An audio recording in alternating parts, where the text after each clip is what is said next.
Hello everyone. It's me again, this state's foremost lawyer and all-around media darling.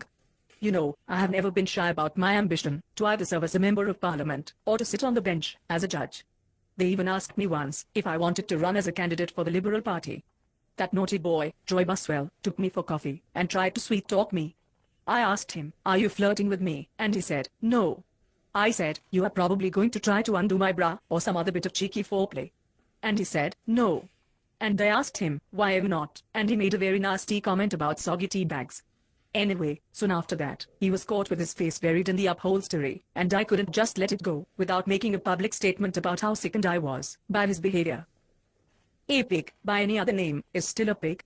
It showed that I have an independent view, and that I will not say whatever suits my employer or a political party, even if it does totally fuck up any chance I might have of a career in politics. Anyway, that allowed me to concentrate on reaching the bench.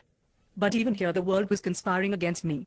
The courts are often accused of being out of touch with the community, antiquated, and not progressive. I saw it as my role to demystify the legal process.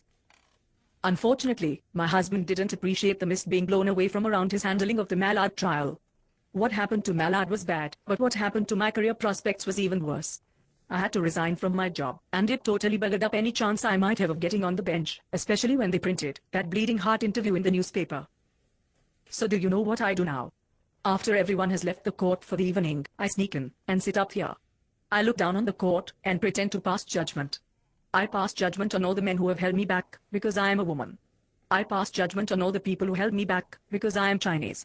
I pass judgment on all the internet bloggers who take the piss out of me.